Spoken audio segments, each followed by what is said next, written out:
Well, to get more on this, I'm joined now from Beijing by economic and political affairs commentator Einar Tangen. Good to have you on the program once again, Einar. So India didn't want any part of this.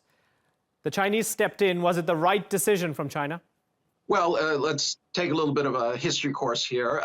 Let's first start out that this was the brainchild of the previous prime minister, the one who is currently complaining about it. And this was his hometown, and this is something he wanted. He first turned to India. India wanted no part of it. And then he turned to China. The issue was it necessary? And if it is necessary, how will it pay off? And quite frankly, that has only can happen if it's part of this kind of string of pearls, part of a much larger Belt and Road Initiative that China has envisioned.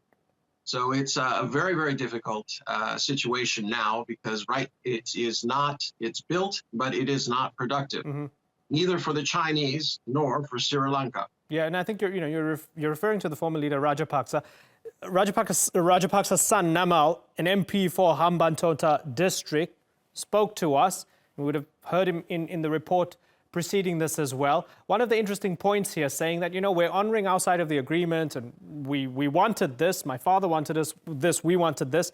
But the important point made here, our concern has always been about Sri Lanka and the people of Sri Lanka. So when you get into an agreement or a transaction which gives another nation total control of a commercial port, it gives us serious national security issues. So is Sri Lanka's national security under threat because China runs that port? No, I don't think so. I mean, let's look and contrast what's happening today with what happened during the 60s and 70s under the Marshall Plan. There you had the U.S. very aggressively pushing power plants, dams, nuclear, etc., as the key to developing these emerging and developing countries. They saddled them with very large debt, but at the same time, they brought in an ideological component. They said, it has to be on our terms. This is all towards building democracy and capitalism. Today, fast forward, China is doing something similar, but it's part of a cohesive plan. It is not coming into countries posing plans. They say, as we'd like to trade, we will help you build your infrastructure, and we will do it without any kind of ideological component.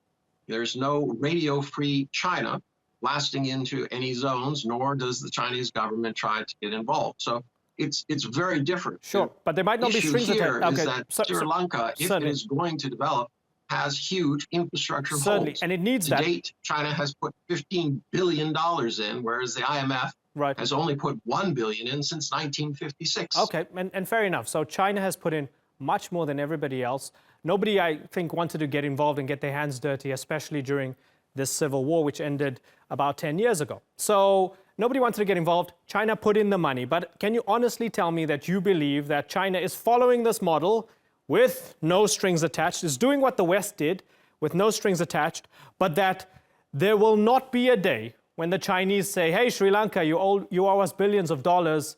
We're going to call in a favor now. It's time to play ball, whether it's at the UN or whether it's regional. You're saying the Chinese want nothing to do with this at all?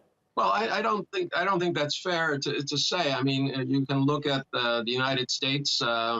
Haley announced after the vote on Jerusalem that only those who vote with the U.S. will be considered for aid and will be considered friends. I don't think you've seen that hard line coming from China. Is it possible that it would come? Yes. But, I mean, I don't know how else you can do this. If you accept money and you want to go forward, there are always strings attached, whether it's a bank or a country or the IMF. The IMF would not be walking in there and saying, we're plunking down $15 billion on a series of projects. You can just do as you please. If anything, I think that China have been a little bit too lax in enforcing the terms of their agreements. They took over the port not because it was intended, but because nothing was happening, and their collateral was basically just being underutilized and in danger of deteriorating. So they had really no choice but to take it over, and it was rather reluctant. They're not establishing military bases there at this time, so we'll have to wait and see rather than prejudge based on the actions of past large powers. Yeah, Sri Lanka and Beijing not seen as natural allies. So it's going to be interesting to see how this unfolds.